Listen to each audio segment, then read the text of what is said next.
see people as riding on you. You'll be able to forgive people. You will not see forgiveness as if I forgive them now, they will do it again. Praise the Lord. You will be able to trust God. For whatever you are going through, it does not matter what happens.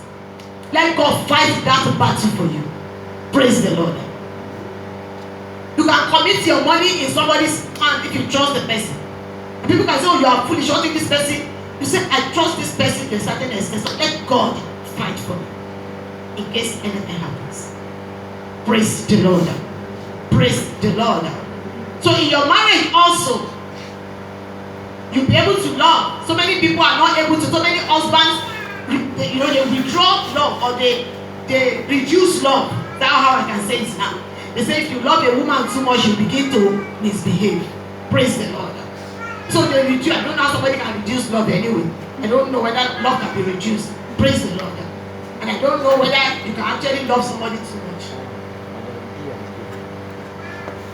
Because love is love. And God loves us too much. And that's why we are still alive, that we are not consumed yet. So you'll be able to love, then you'll be able to also give. How much do you love the one that you are giving? And what can you give? How much can you give to the one that you love and the one that you trust? So all these things, they are as a result of trust. Most problems in marriages is lack of trust.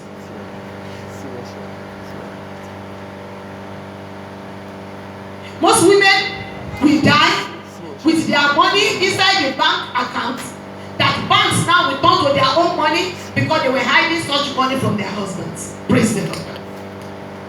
And most men also will die with their money and everything wasted because they never revealed certain things that they had to their wives.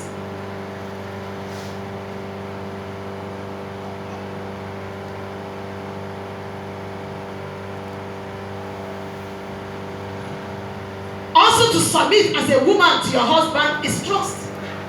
Who are you trusting? It's not the man. When you are loving your wife, who are you trusting? It's not the woman. Who are we trusting in this area? It is God. The one who fights for you. Praise the Lord. You can't even trust a human being if you cannot trust God. Because when anything goes wrong, who fights your battle? God. And because you know it is God that fights your battle, then you'll be able to do the right thing. Because when you do the right thing, then He fights for you. Praise the Lord. Amen. So submission is no longer a problem when we trust God. Love is no longer a problem when we trust God. Giving is no longer a problem when we trust God. And forgiveness will be a problem also when we trust God. So there will be no reason for divorce in marriages. There will be no reason for extramarital affairs when we trust God. And there will be no reason for beating your wife when you trust God.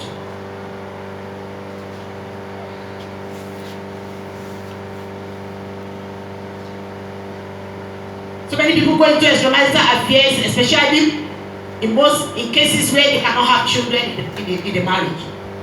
They have lost trust in God. Now, going into extramarital affairs shows that you have lost trust in God. Now you are disobeying. Because that is disobedience. That is a sin. So what pushed you into that sin is your lack of trust in God.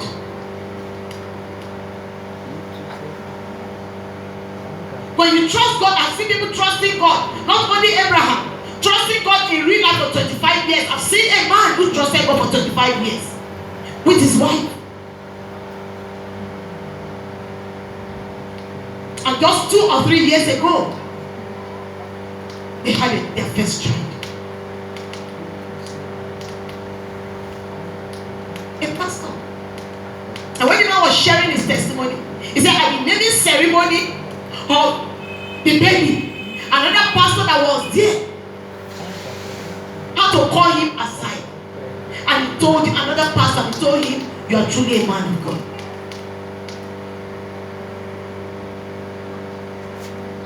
Why did he say that? Of course, in did the right thing. But why will another man of God call you as you are truly a man of God? And he said he had the same challenge, could not wait. That today he has children outside his marriage. Do you know what trust can do?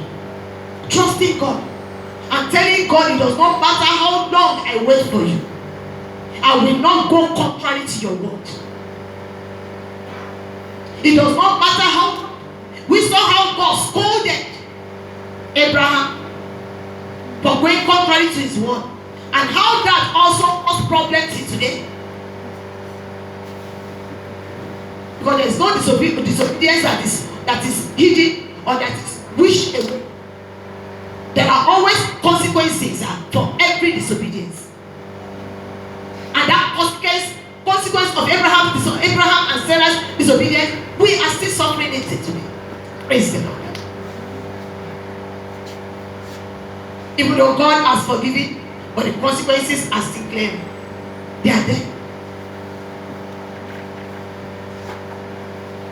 So when you have children outside your marriage, no matter how desperate that you think you are, the consequences are there. Even after you have gone to God to forgive you, you can't kill those children. You can't wish that those children don't exist.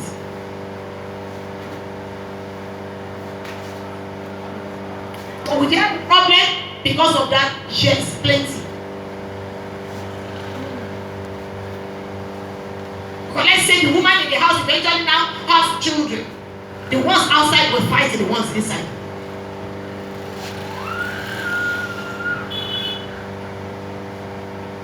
And if she does not have, the woman outside will fight the woman inside because she wants to enter. Praise the Lord. So you can't have peace.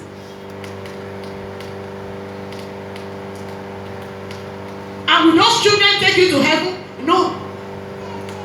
Either you have a child or you don't have children, does that give you a ticket to heaven? Or will that make you not to enter heaven? No. All those things are blessings here. They are not things that take us to heaven. So we need to begin to ask ourselves certain questions.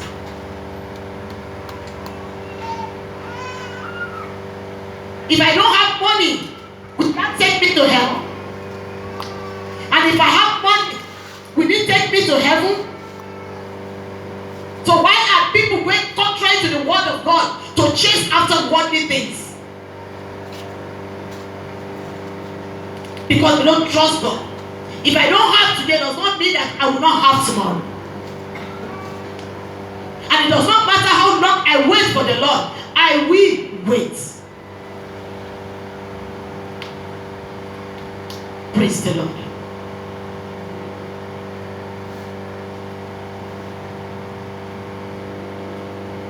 Do you trust God on your job also? We talk about relationships, marriage now. What about our jobs, our careers?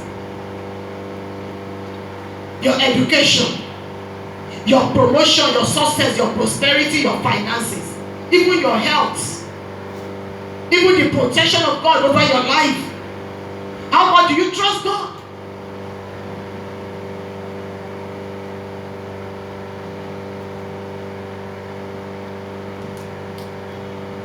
Today, for some people to have first class in the university, they go sleep with lecturers.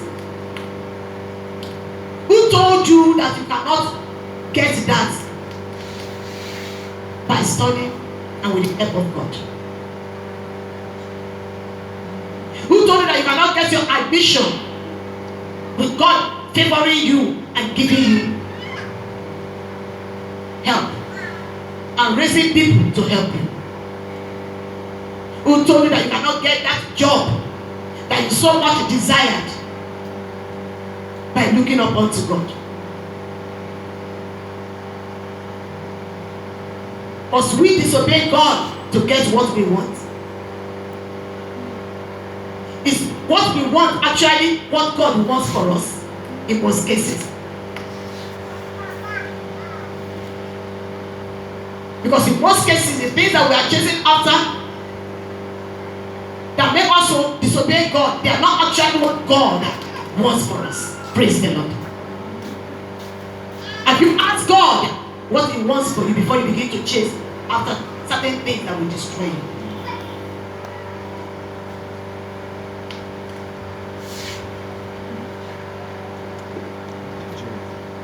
Praise the Lord. Amen. So when we look at the scriptures, we will see God's instruction concerning every area of our lives. Do we follow them? When we begin to follow them, we have committed God. Like I will always say, just because you have prayed today and you don't receive answer does not mean God has forgotten you. Does not mean that God is not going to answer you. It may not be the right time yet. Just like Abraham's own was not the right time yet.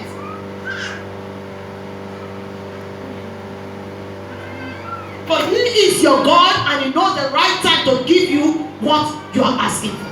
He knows the right time to place you where He wants to place you.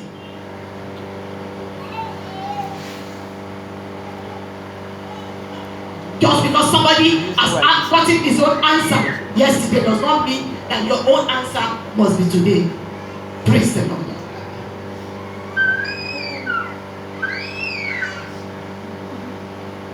When children go to the university, we have different courses.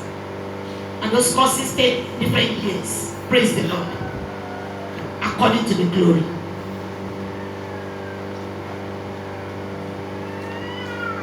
And according to the assignments. Maybe I'll just say according to the assignments. Praise the Lord.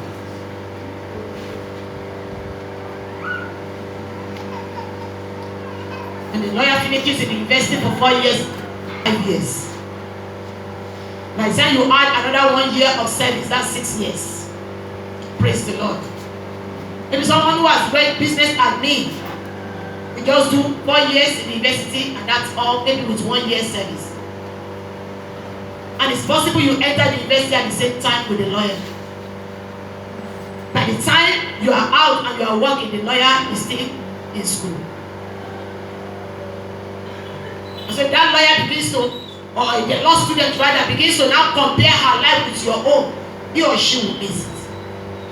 Same thing with somebody who is studying medicine, who has more years in the university. Why? Because he has to take care of life. So your assignment is different from somebody who is taking care of money in the bank. Praise the Lord. Amen. Taking care of money in a bank is different from taking care of a life. So you have to spend a longer year in the university. Maybe 2 or 3 years after your mate that you entered at the same time and graduated, you are still in school.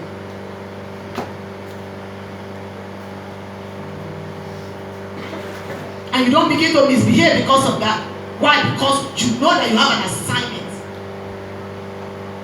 that you must learn properly to be able to handle. If not, you will put lives in danger. Praise the Lord. Everything has its own time. And every destiny has its own time to blossom. Taiwo and Cain, they cannot blossom at the same time. Praise the Lord. Different destinies. You don't say because my Taye is what now? A governor now. This one must be a governor. Does it work that way? It doesn't. And Cain is a president. This one must be a president. It doesn't work that way. Even when they were born the same day, from the same womb, they don't carry the same destiny. They don't.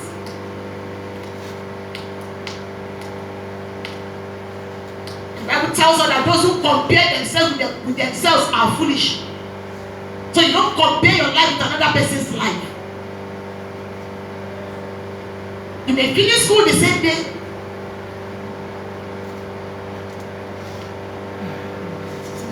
You may even marry the same day. But you may not have children the same day. You may not buy your first car the same day. You may not build house the same day. If you have to look at it that way, then you will make a mistake. That means you are running another person's race, not your own race.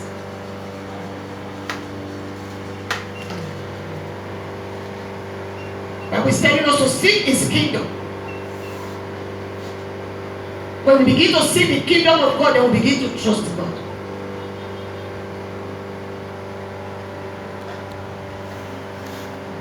And we also trust Him by seeking His kingdom. If you cannot trust God, you cannot seek God's kingdom. You'll be seeking your own. Only your own. Those who don't serve God in any area, because they don't trust God. If you trust God, in fact, everything about your life, you want it to serve God.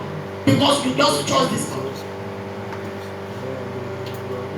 You just trust this God that is the rewarder of those who diligently seek Him. So you lay your life on the ground for Him. I say, I know what God will do when I get sold out to Him. That's trusting.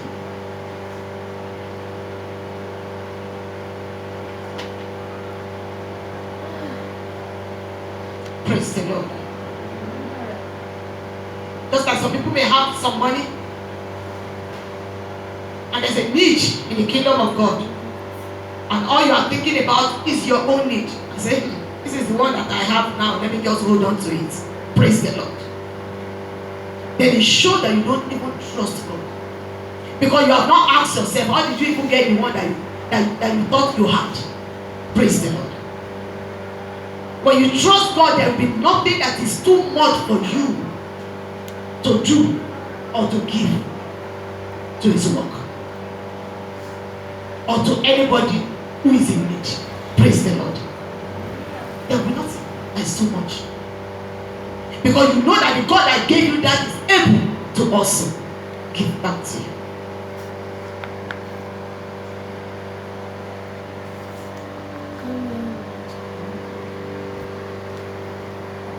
I pray this morning that the Lord will open our eyes to know that when we trust the Lord, that's when He responds to us. Because when we trust Him, then we begin to obey Him. Why are marriages failing? Because people don't trust God in their marriages.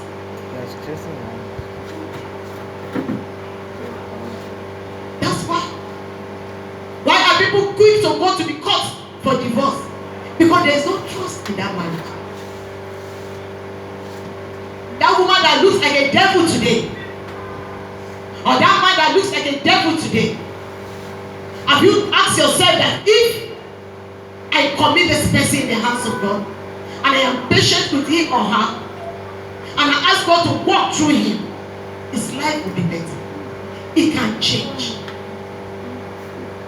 Maybe that's why some people coined an adage that says the angel that the devil that you know is better than the angel that you don't know. Now that I sit down with that statement and I begin to wonder. Which means the devil that you know and you have got to accept, you can be praying for that devil, for God to touch the devil and change him. Will be better than the angel, than the one that is coming as an angel that you don't even know, that can pretend to be an angel while he or she is a devil. But the one that you already know that is a devil, you already know what he or she can do, and you know what to expect. That one will not take you by surprise any longer. Praise the Lord. Let's learn to begin to trust God. And what are the things that God has said concerning your life? Why don't you trust His word? I will always sit down and I will always look at the word of God when He told me that His plans for me are better than the plans that I have for myself. So what plans do I have for myself? So you can sit down and write down the plans that you have for yourself. Praise the Lord. As we're entering this year, some of us have written certain expectations. I mean, those were our plans for ourselves this year, right? Praise the Lord. And God says, the plans that I have for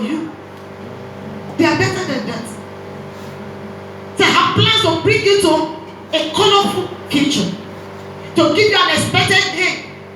Do you know how much color God wants to add to your life? Can you ever imagine it? 1 Corinthians chapter 2. And it said, eyes have not seen, ears have not heard, and no heart has been able to even think of what I can do and I plan to do in your life. Even you cannot even think it until you begin to see it unfolding and you begin to wonder, so this is me. Praise the Lord. And these were the things that you never thought for yourself, where you never thought that you would get to. God says, I am going to take you beyond it. The plans that we have for ourselves are the plans of what we know. What the body wants that you don't know that God is planning for you. Praise the Lord. You can only plan for what you know. Maybe you're a doctor, for instance, and you have just graduated from the School of Medicine. How much plan will you have than to say, okay, I want to be the medical director of the biggest hospital in Nigeria? That's, praise the Lord. Maybe that's all. That's all you can look at. And that will be like your fulfilling level. Say, yes, I have been fulfilled. When I am the medical director of the biggest and the largest hospital in Nigeria, then you can tell yourself, oh, if I can get to that level, then I know I'll be fulfilled. But you don't know the plans that God has for you. You don't know that God can take you beyond where you are thinking and make you a household name in the whole world, just the way we are hearing of Benkasi today. Praise the Lord.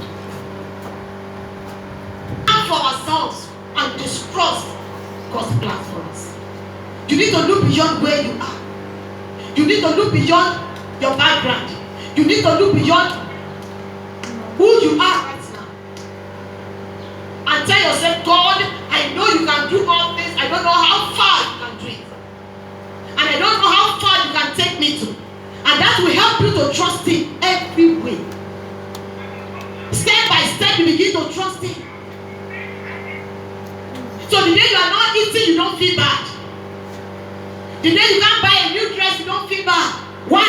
Because you know that God has plans for you. Because your life is not ending right now. And what you have right now does not determine who you are. Does not make up your life. No. It doesn't. And what you don't have today does also not determine your life. What determines your life is where God is taking you to. And you begin to look forward to that.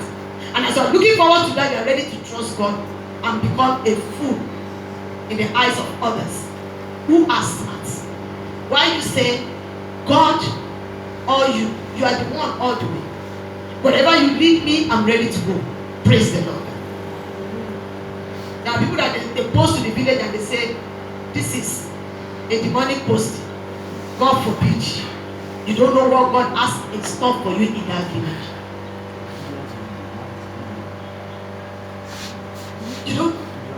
You don't know whether when you get to that village, the village becomes a city because of you.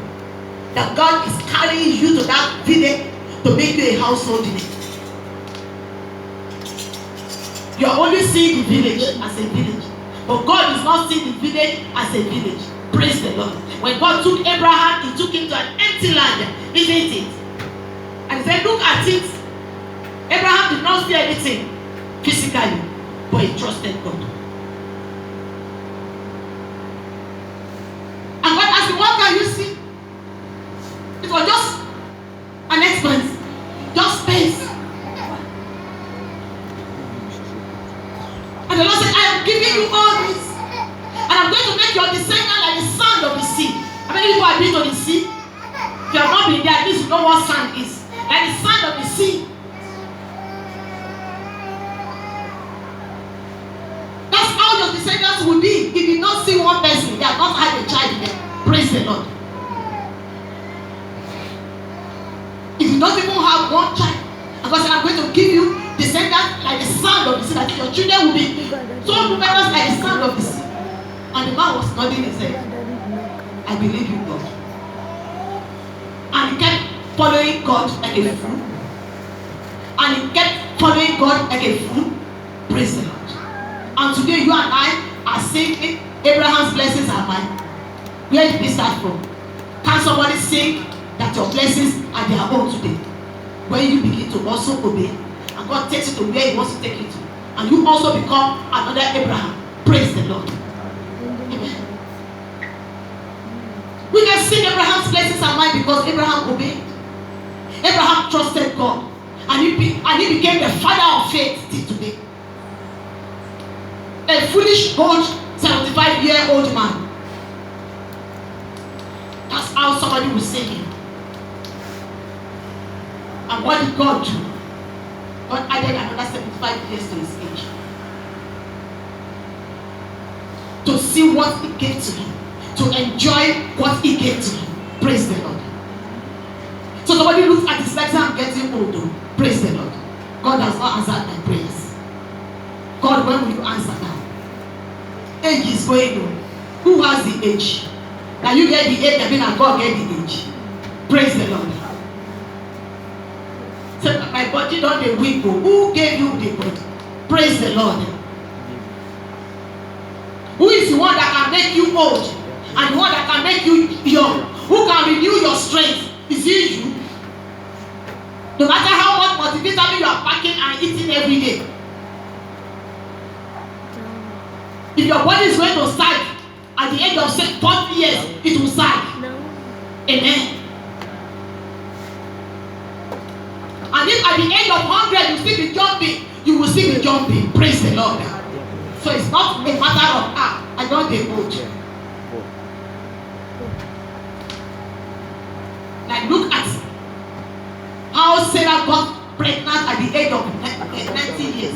And I said nobody has an excuse not to trust God. You and I are here. Have you seen a woman, a 90-year-old woman carrying belly? Who has seen one here? But it happened. So I sit down and ask myself, how was she able to carry that pregnancy? And that should let you know the kind of God that you're serving. She carried pregnancy at the age of 90.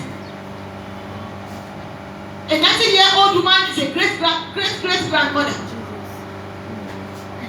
I want you to just try to look at it in your village. Who is like 90 years right now? And you can now see that person carrying pregnancy. Only you will ask yourself, how will she deliver it? In fact, maybe today some people will call her a witch. I say, I'm not sure it's a child that is inside that pregnancy. That's the one. But that woman delivered that baby without a CS. God, there was nothing like CS then. That is, they did not cut her stomach to bring out Isaac. She pushed Isaac out. Where did the strength come from? The strength came from the Lord. The same God that you cannot trust with your life. The same God that you are thinking is too late for you. Looking at that, can you ever say that God is ever late? Is God late for you right now? I don't care how old you are. God can never be too late. If He says it is the age of 100, I just want to start with you. Tell Him, yes sir, I am waiting. Praise the Lord. Because He that is starting with me at the age of 100 knows how to keep me and give me strength to go through it. He added years.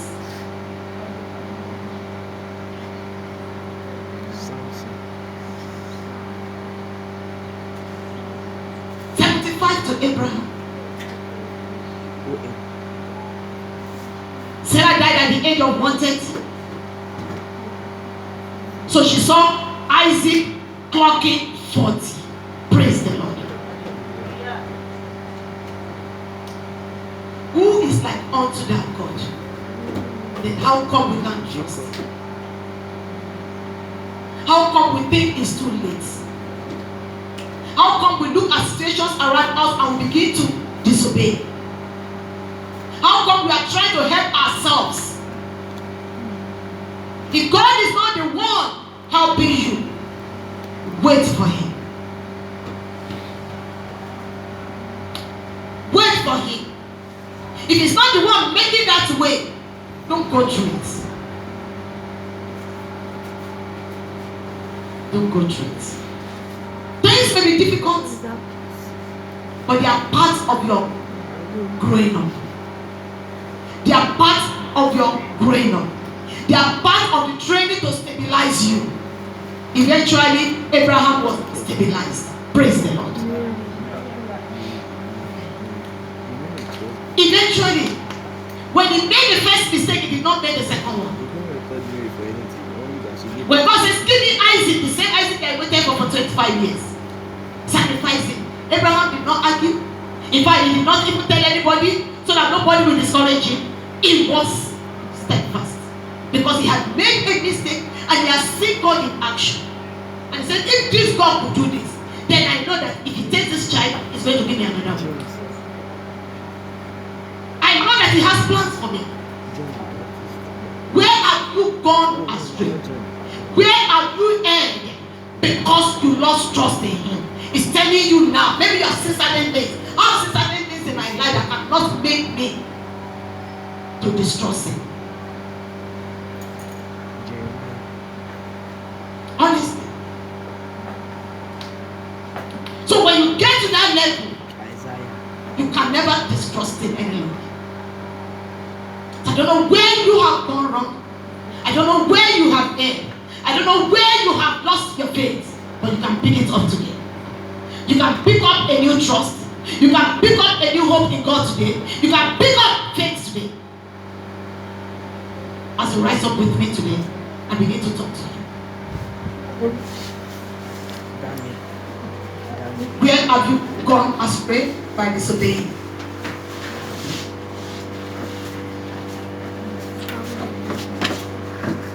There are some who have waited and waited looking for